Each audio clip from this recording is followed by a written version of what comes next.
Okay, hi everybody. Today we are talking key laws and regulations for libraries. This is a recording for anybody who wasn't able to come in person. We do have a handful of people here in person though, so we will be talking with the items that are outlined in the OWL Docs page, and then you may hear some questions from people in the audience. So here we go. So welcome everybody. Key laws and regulations for libraries. The first thing that I usually tell people is that when it comes to libraries, it gets a little difficult, murky, and not very straightforward when it comes to the legal answers. And a lot of it depends on what library type you are and then what situation you're in, because there are more than 30 sections of law that apply differently to the 4 different types of libraries in New York State. And as we go through this, I'll mention the different types of libraries that certain areas apply to, or certain laws apply to. If you don't know what type of library you are, go ahead and drop your library in chat, and Suzanne will tell you what kind of library you are. That'll be a good little test. And if Suzanne doesn't know, you can ask and I'll let you know. But for the 4 different types of libraries are school district public library, municipal public library, association library, and special legislative district library. Actually, the Jessicas and Kendall said that they were all here for the 4 types of libraries, so you can ask them all those questions too, because they're all pros on it. No? Oh, well. I've also linked the OWL Docs page for the 4 different types of libraries here as well. So if you wanted to take a look at that, you certainly can. I also have the recording of that workshop right on the 4 types of libraries. So if you want to listen to me talk about those, you're welcome to do so as well. But the 4 types of libraries, I'll just give you a quick overview. School district public libraries, they typically are chartered to serve the school district boundaries. Legally, they don't have any connection to a school district, except that the funds that they secure from their tax levy go through the school district before they go to the library. So it's not like the school district has ownership over the library, and it's not like the school district is giving the library money. They're just the tax collecting entity, because later on we'll talk about the law that allows libraries to levy taxes, but it also does not allow them to collect said taxes. So there has to be a mechanism in place for them to do that. In a school district's case, it's the school district. Municipal public libraries are generally established through a vote of a municipality, and in certain situations, depending on the municipality, they're usually set up a little bit differently. Again, these still have their own governing bodies. In some areas, they are, well, in a lot of areas, they actually receive their money from an appropriation from the municipality, but there's other funding models that municipal libraries can use as well. Association libraries are developed through basically a vote of an association, and they're developed in order to serve a set parameter of people. And in older association bylaws, it usually defines what those mean. Nowadays, association libraries have the same funding mechanisms as school district libraries and municipal libraries, in the sense that they can get appropriations from different places, or they can levy taxes on a school district ballot. So the biggest difference between association and then the public libraries are that association libraries don't adhere to civil service. They're in also New York State retirement they're not part of. So there's a few differences between the 2. Special legislative district public libraries are created through a specific legislative act.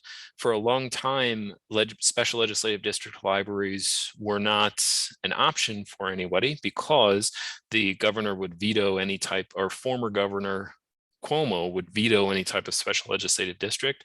This is one that we're hoping comes back with our new governor in place. So we'll see what happens with it. The differences of the different types of libraries, you can see on page 9 of the trustee handbook. Most of the information that I talk about comes from the handbook for trustees, and I have it hyperlinked. So if you click on them, they should go right to that direct page. So if you wanted to read a little bit about the differences between the structures of these different types of libraries, you can take a look there. Okie dokie. So education law and rules of the Board of Regents relating to education corporations.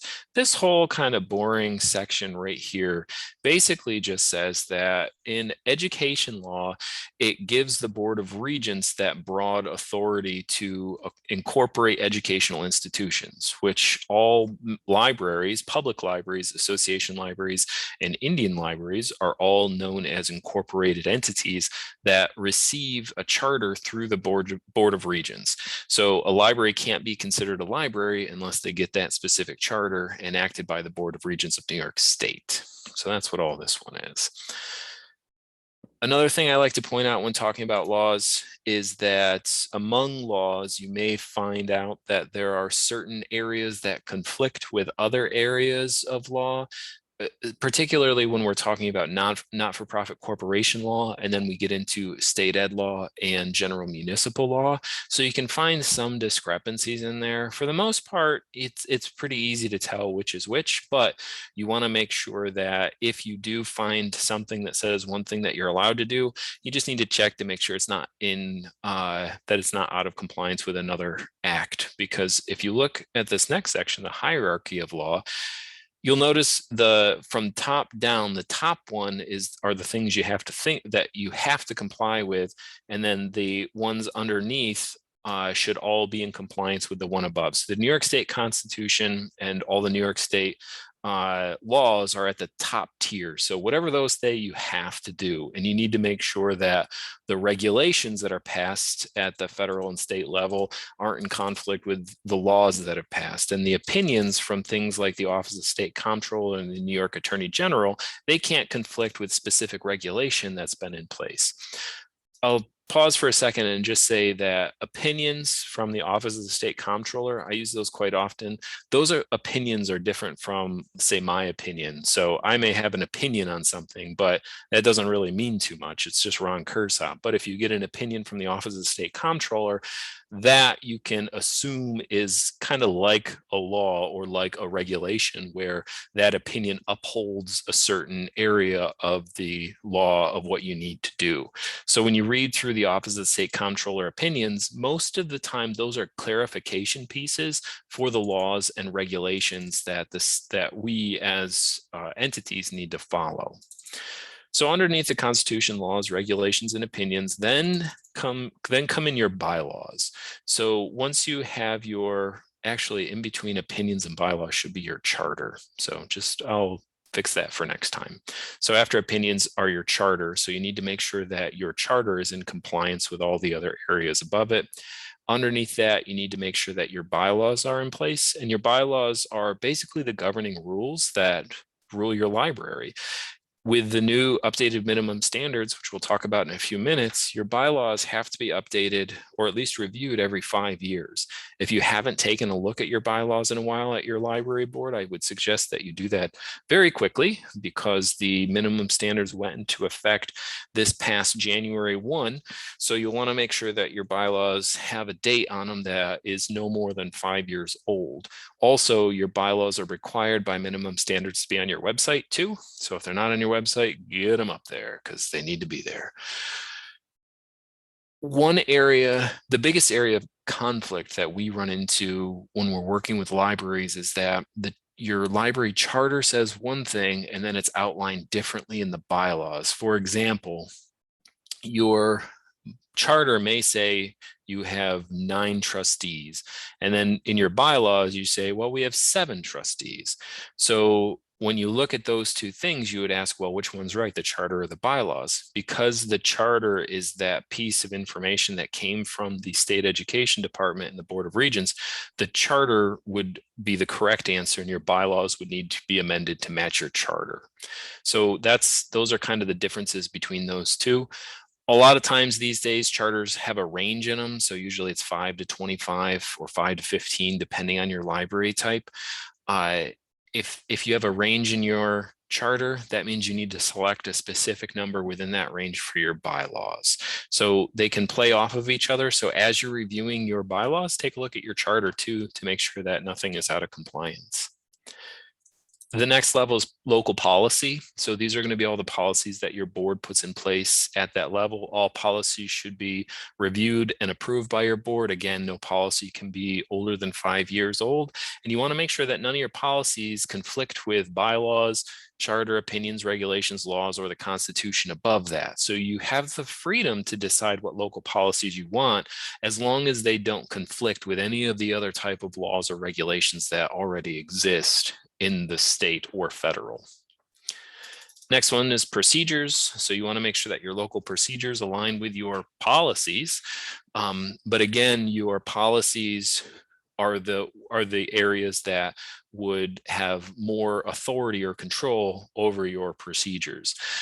Many times we see the policies and procedures become out of alignment a bit. And sometimes it's easier to change the policy than the procedure, because the procedures are those local things that people have been doing for a while.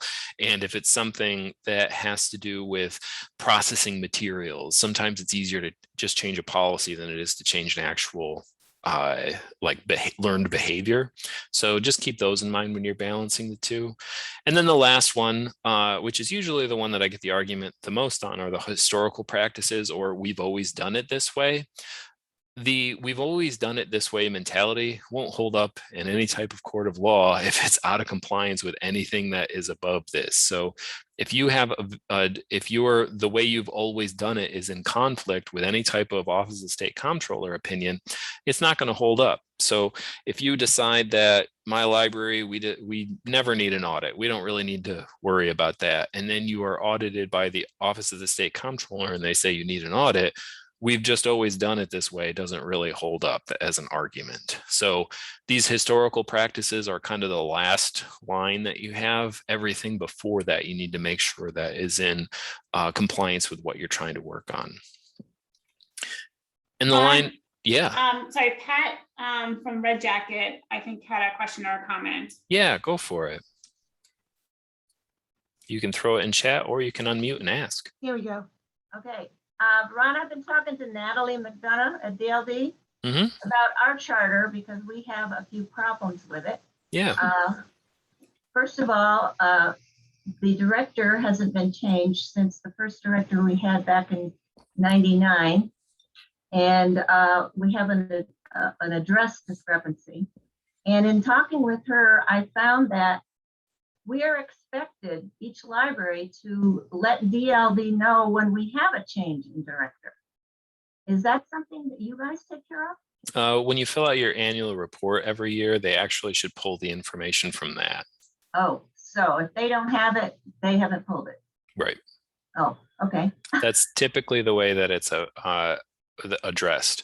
And I think, Pat, you bring up a good point on charter discrepancies. So it is possible to amend your charter for sure. Usually, usually all you need to do is fill out the charter amendment paperwork, pass it as a board motion, pay $60 to the Division of Library Development, and then at the next, that is then brought to the Board of Regents at their next meeting. They pass a resolution to amend your charter, and then you'll be good to go once that happens. Yes, we did that to decrease our board from 11 to 9 about 3 years ago. In your charter? That you, yes. You don't want to put a range in there? Yeah, we did. Oh, okay. Up to 9. Oh, okay. So up to 9. Interesting. Typically, when you're looking at your charters, a lot of libraries will either have the range 5 to 15 or 5 to 25, depending on library type. But we do see some things like up to 9 and things like that. And then that's the case where you specifically have to set a number within your bylaws too. So if it says up to 9, you can have 5, 7, 9 if you want, but you just have to make sure that your bylaws specifically state that number, because that number is then used to calculate quorum, which is the minimum number of trustees that's required to pass any type of motion, or to meet in that case as well. Good question, Red Jacket. Any other questions out there?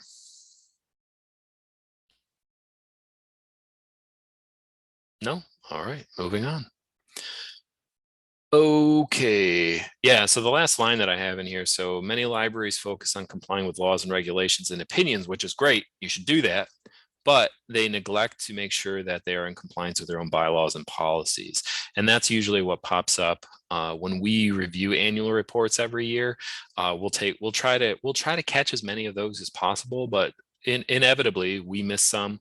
DLD deals with hundreds of public libraries, so they miss some too. So anywhere that you can, just let us know if you feel like something may be amiss, and we'll do what we can to help you out, change it, particularly locally. The next section here, these critical documents, as a trustee or a library director, particularly if you're new at any of the two of these, you should take a look at these 10 documents to make sure that you've seen them. Some of them, it's a suite of documents, but you should take a look at them to make sure that you understand them, because these are essentially the governing documents that allow your library to exist. So any type of legislation that exists, this could be just your founding documentation. If you're a special legislative district library, any existing legislation that may have any type of impact on your library, those types of things. If you have a provisional or absolute charter, those are things you'll want to read through. If you haven't updated your charter since you've become a library, sometimes there's some interesting language in them.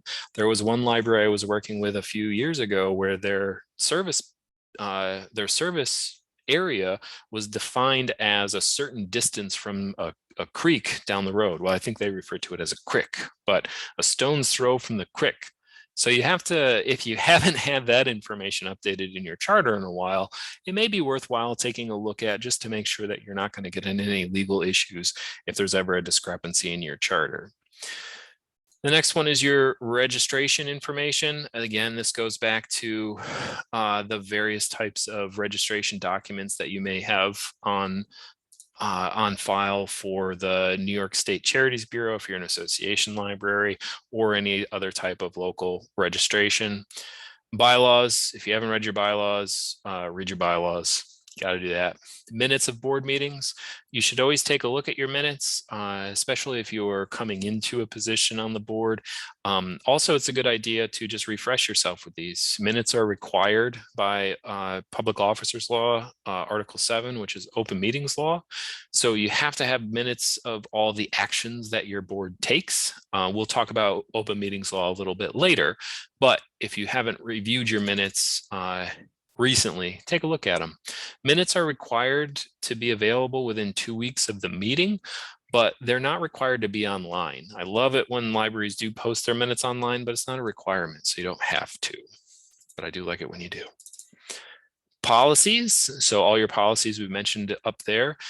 There's a nifty little checklist in the back of the trustee handbook where you can go through and take a look at all of these policies. If you notice any that you don't have and you're interested in developing, you can take a look at what we at the system have for our policies. Sometimes you can lift those as samples. You may not need all of these policies, particularly if it just doesn't apply to you at all, but you're going to want to have all the policies that your organization needs in order to make sure that it's running at its proper capacity. Audits. Your library should receive financial audits. They are expensive. The Office of State Comptroller suggests that organizations should receive an annual audit.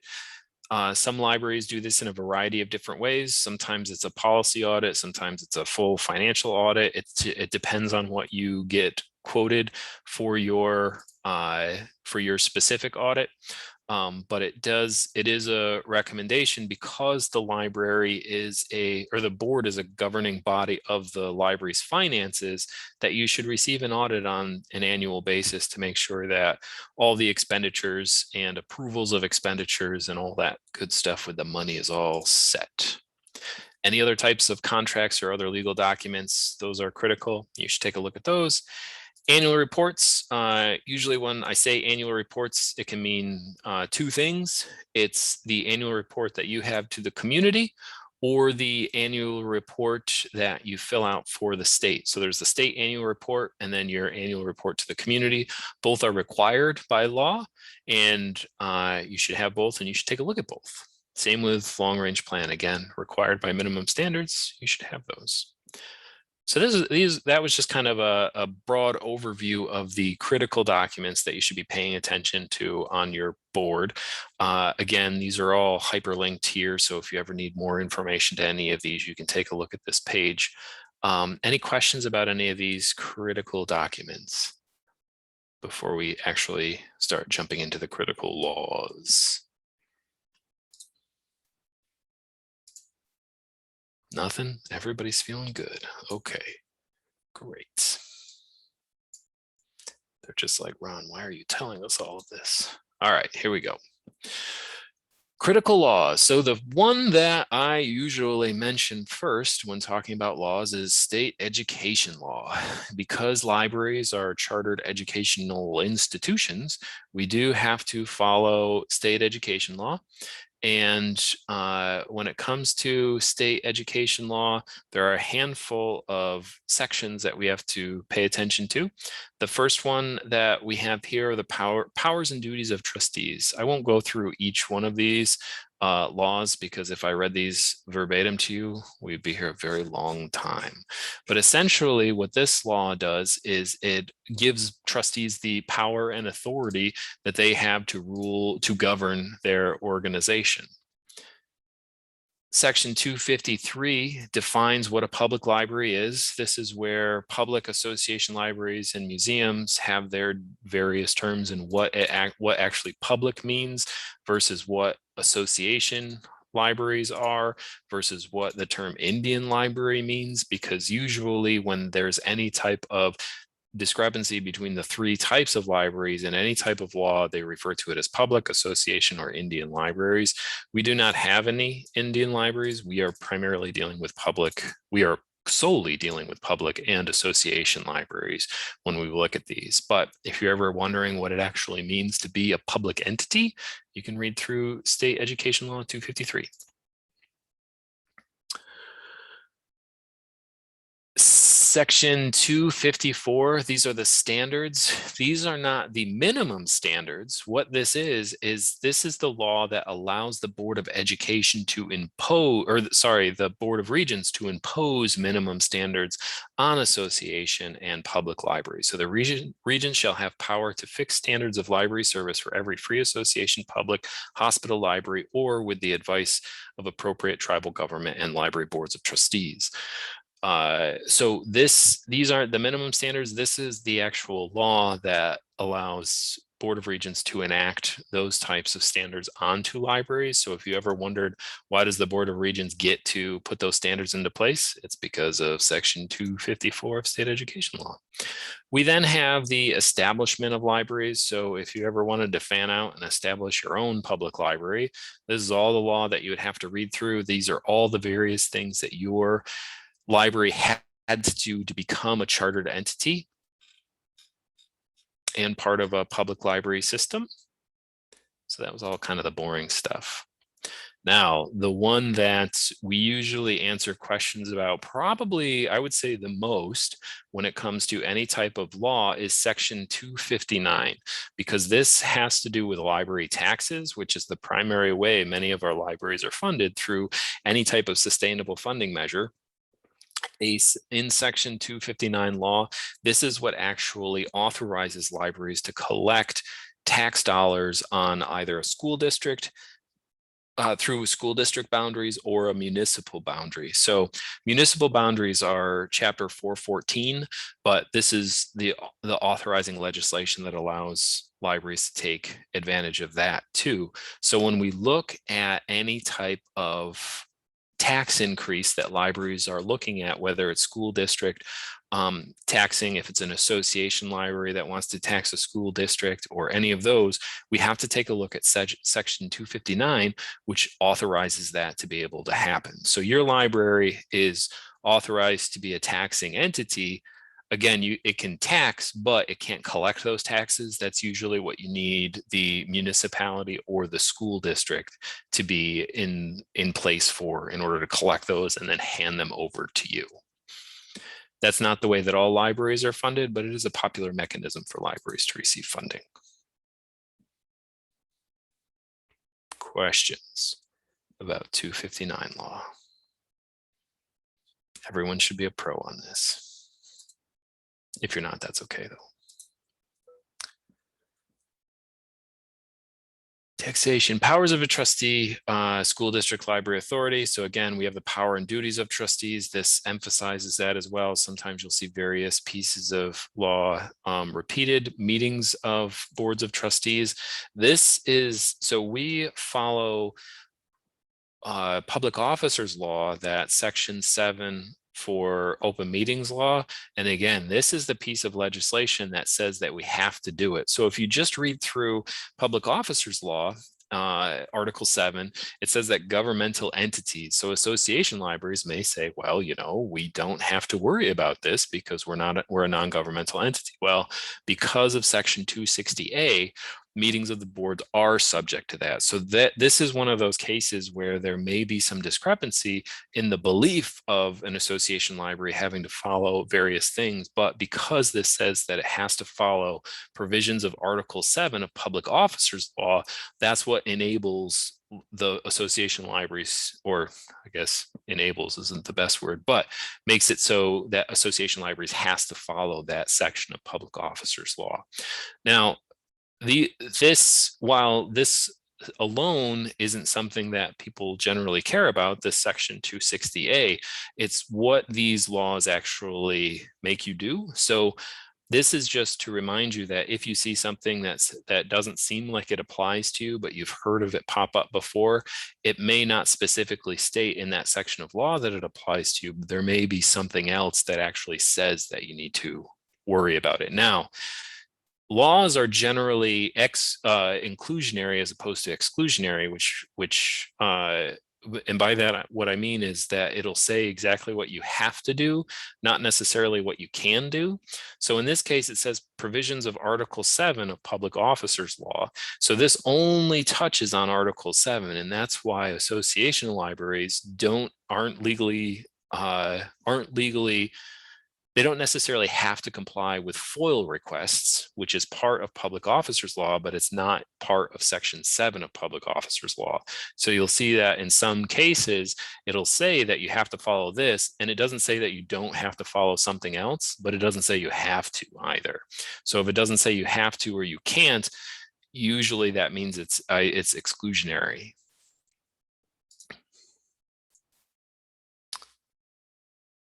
Library system, section 272, that just talks about us at the library system and how we exist and how we can operate and why we exist and the various things that we do as cooperative library systems. So establishment of one or more county, groups of serving a group of library in one area, various things that we have to think about. And this is what allows us to exist as a system.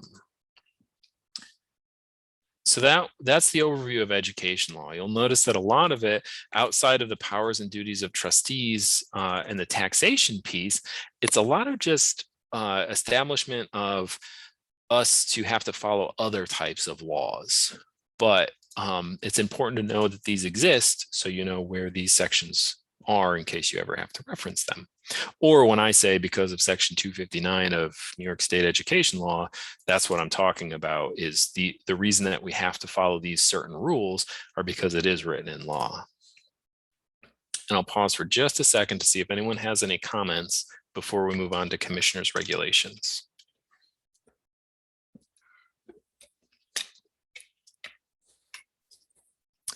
Pat Ayers looks very bored right now.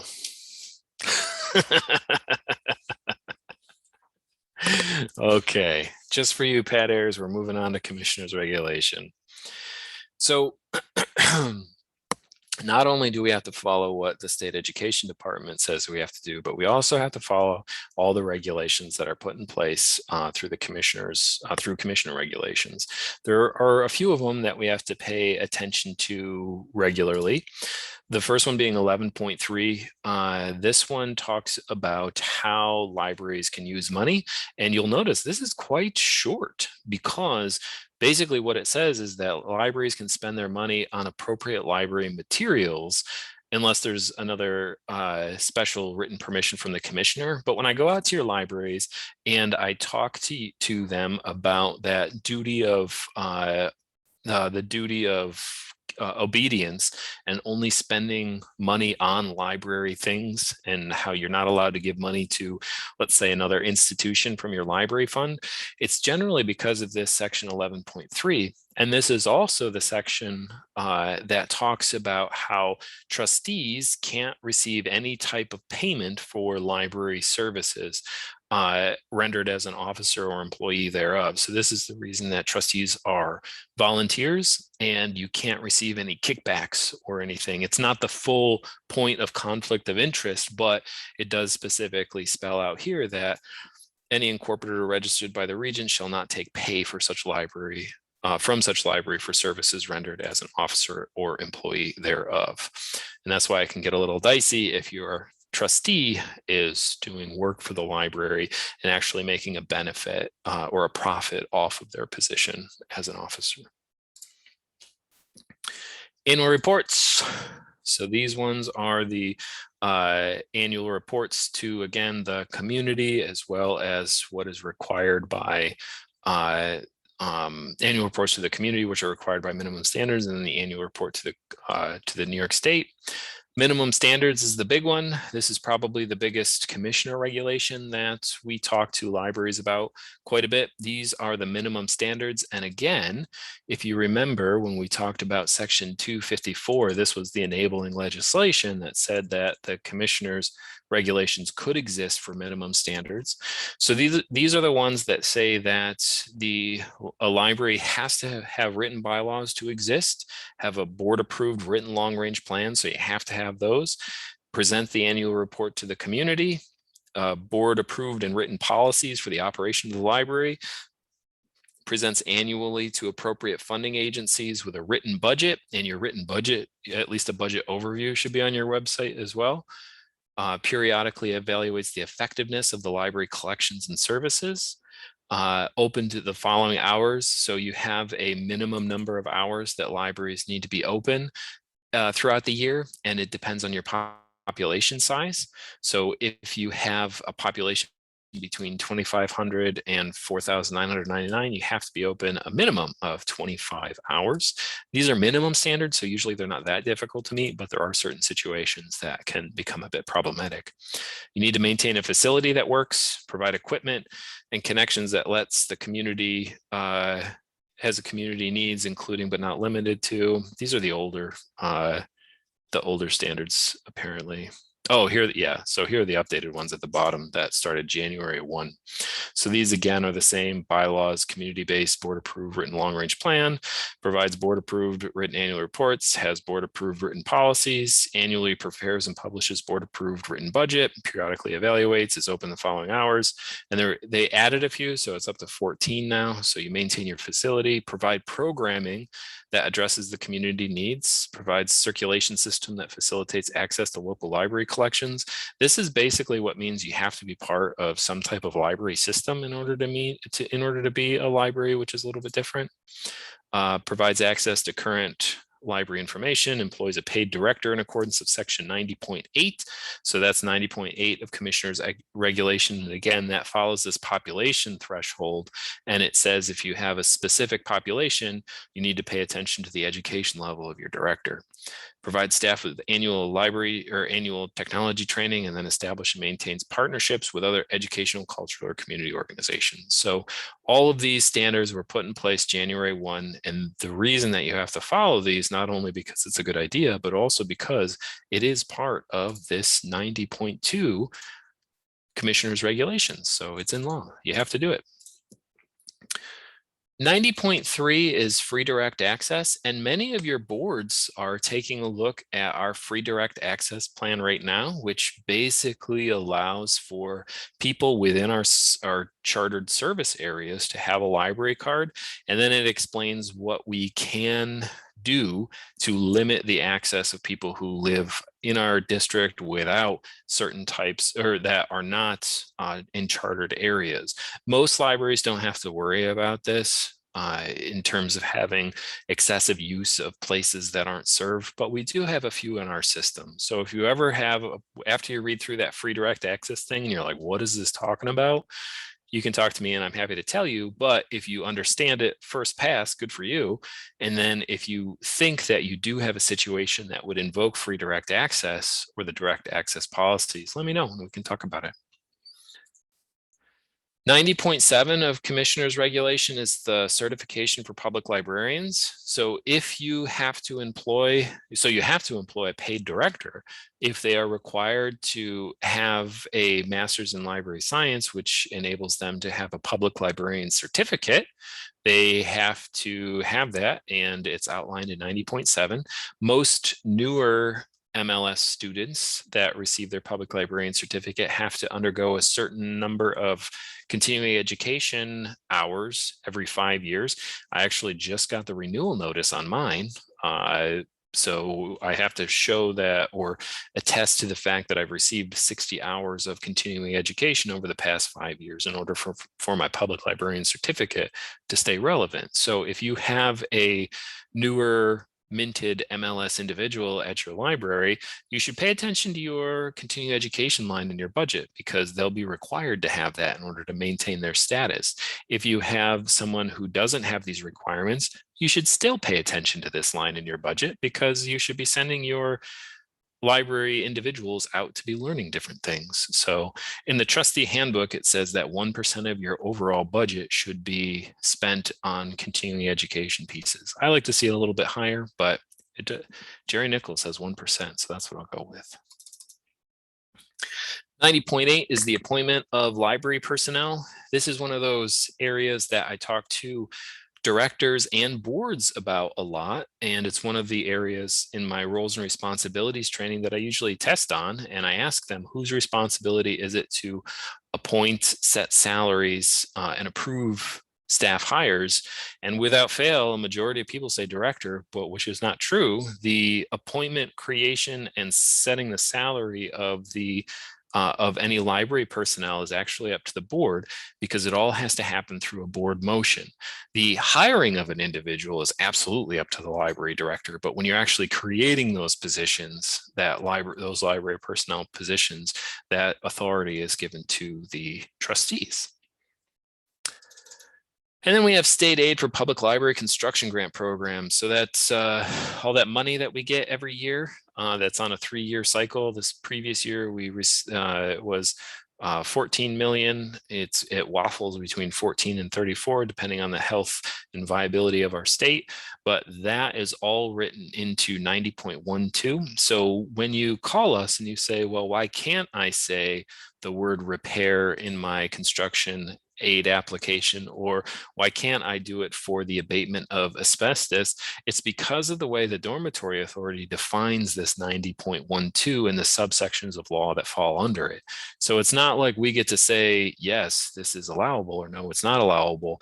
It's all within that section of law. And as the Dormitory Authority interprets it, that's how we figure out what we're able to do and what we're not able to do. Now, one of the kind of murky things with laws is that there have been areas of law where 1 year it's defined as one way and then another year it's defined as something a little bit different.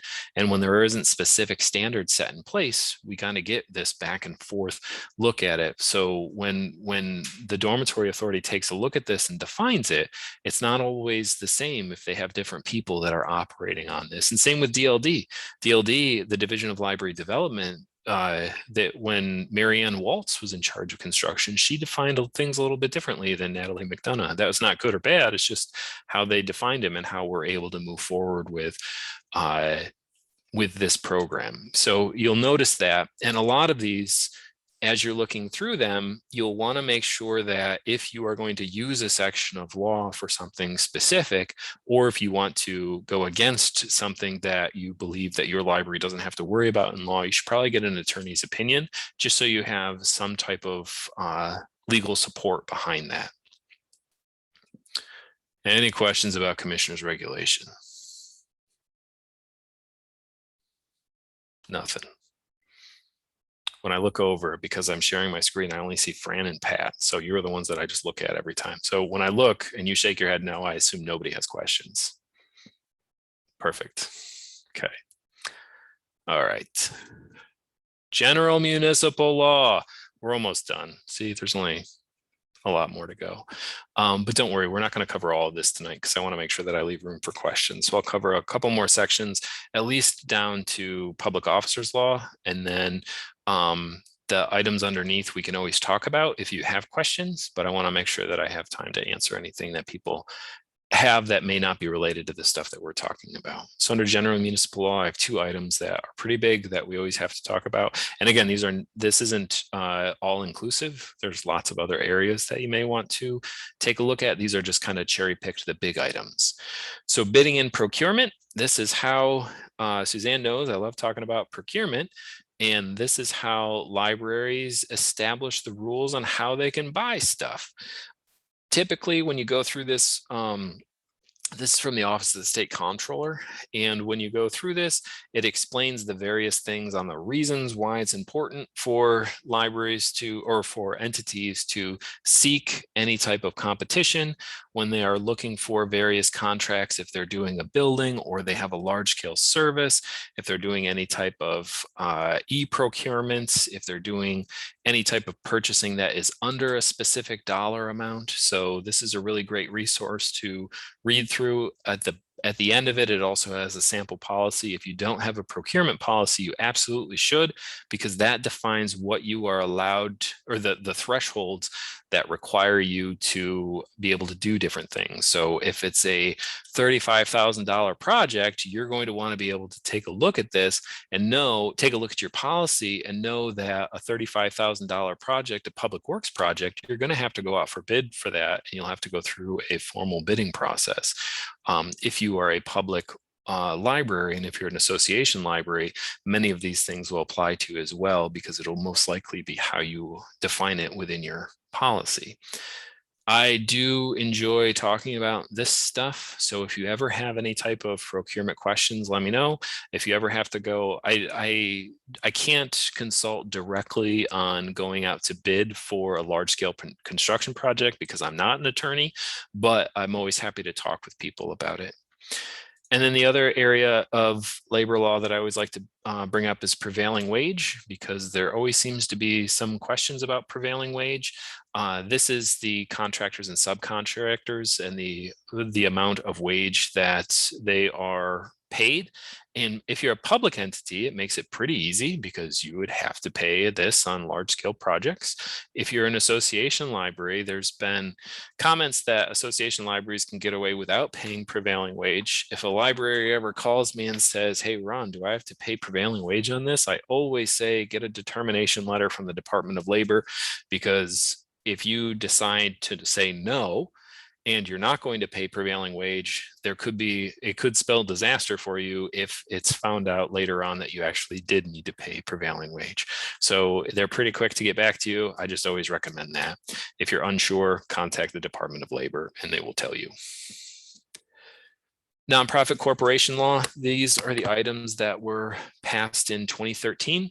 This is the conflict of interest policy as well as the whistleblower policy. Conflict of interest are the ones where your board of trustees have to indicate any specific types of conflicts that they have on an annual basis. So if you are a member of a local organization or group, and you are also on the board of trustees at the library, and there's ever a chance that you may go into partnership or business together, you should certainly mark that down on your conflict of interest form. What this does is it outlines specifically how you should conduct business if there is a conflict, whether actual or perceived, and how you should carry that out. And typically it's if there's a conflict that exists and you're about to go into a conversation to talk about it, the person with the conflict should actually leave the room while you discuss and make the decision, because even the presence can be seen as something that is swaying a decision.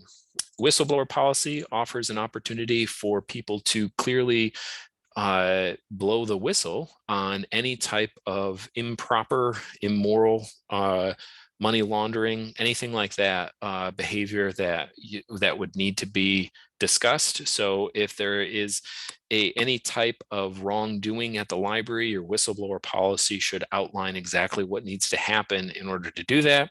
Usually this is what outlines that chain of communication between potentially library staff and then the library board. Let's say the library director is the one involved. It also should outline what if something were to happen where staff or trustees are involved. So that's a big one. These ones are template policies. So you can usually grab, well, this is the law, but we have template policies that you can take a look at as well if you would like, if you don't have these already. And then the last section I'll cover real quick is just public officers law. Public libraries, you have to have an oath of office. You need to file that with every term of office that you have. So make sure you're doing that. I think it's a great idea for association libraries to do that too, even if you don't file it, just for the trustees to take that oath of office, because there are so many association libraries that are actually funded through tax levies that it seems appropriate to have them take an oath of office. Again, you can talk with your board about that, but I think it's a really good idea. Article 6 is the Freedom of Information Act. This is FOIL. These are FOIL requests. So if people want to get that dirt on you and they fill out a FOIL request and they say, I want this information from you, the Article 6 of the Freedom of Information area, this is Public Officers Law, tells you what you need to do with that one. So when it comes to definitions, accessing records, I suggest you read through this ahead of time. If you are an entity that believes they do not need to comply with FOIL requests, like association libraries, you should probably have it should probably be written somewhere in your policy, just how you would handle that. And you can comply. It doesn't say that you don't need it. You don't need to, because it's not written in state ed law that says you have to, but it'd be a good idea if you wanted to. It helps with that transparency piece. But depending on the situation, you will probably want to contact an attorney and provide only the specific information that is required in the FOIL request. And then Article 7, open meetings law. This is one we talked about earlier. This is what requires public boards, including association libraries, to meet in an open and transparent way. This is what allows the public to come to your meetings, to view the governance happen in real time. Currently, the governor has allowed a modified version of this to continue the online meetings because of COVID-19 and the Delta variant. So until January 15th, you are allowed to meet online as long as you record those meetings and they are later transcribed. You're also allowed to have hybrid meetings. There was a question that came up at a previous meeting about how hybrid meetings and technology requirements, and the Committee on Open Government, who is usually good about getting back on questions like that. I haven't gotten a great answer yet, but I'm still looking for it. So we'll see what we can do with that one. But this allows your board to operate within public. It also explains what the provisions are that allows you to go into executive session. There are very few rules or very few instances where you can enter into executive session, but they do exist. Usually it has to do with pending litigation, specific personnel issues, property, and then there's like one or two more that I can't recall off the top of my head, but they're within this area here. And this is also what says that you have to take board meeting minutes and they have to be made available upon request within 2 weeks of the meeting. So there's a bunch of other stuff under here, obviously, but we have about 8 minutes left before the hour. So I want to make sure that I can answer any questions that people have. So what do we got? Throw me anything, and I promise that I will try to answer it. You just said that Zoom meetings need to be transcribed. Yep. So we've had Zoom meetings. I mean, now we're having in-person board meetings, but all the Zoom meetings we've had, I don't think we've transcribed those. So the board meetings, and I think, Dorothy, you had used our GoToMeeting account for a while, right? For some of your board meetings? We did for a bit, and then we got a Zoom account. Yeah, so with all of ours, they are transcribed because the software within GoToMeeting does it automatically. Zoom has an option to do that as well. You just have to make sure you turn that on. And then as long as it's on, it'll auto transcribe. It's not pretty, but it'll at least give you a starting point to be able to do that. And if you haven't had them transcribed up to date, I would suggest go ahead and start doing it from this point forward if you start meeting online again. Okay. And then if anyone ever requests for them, I would just, my guess would be just be catch up from there. I'm not an attorney, but that's what I would say. Well, we haven't, I don't think we've done any like controversial business, so. Sure. All right. Thanks. What else we got? I've got two things. Yeah. The first one is open meetings law. Yep. Negotiations are one that are exceptions, that you can go into open meeting, closed meetings under FOIL. Like a negotiation for like a director contract or something. Or with a school district or something. Oh, like sure. Yeah. Yeah. So anything that may become problematic if it becomes public usually falls under there. So any type of potential, like if the information got out and it would cause a problem. So seemingly, yeah, that would be something that you can go into executive session for under Public Officers Law, Article 7. My other question was, I must have been sleeping when you mentioned in the charter about having to do an update every 5 years or something. No, that wasn't for the charter. That was for the bylaws. Okay. You should read your charter you should read your charter to make sure it's all right. But you don't need to update that one on any regular basis, just when it's out of compliance with other things. Very good. What else we got? Yes. Actually, what I'll do is I'll go ahead and stop, or actually, Suzanne, could you go ahead and stop the recording, and then we'll see if other people have questions.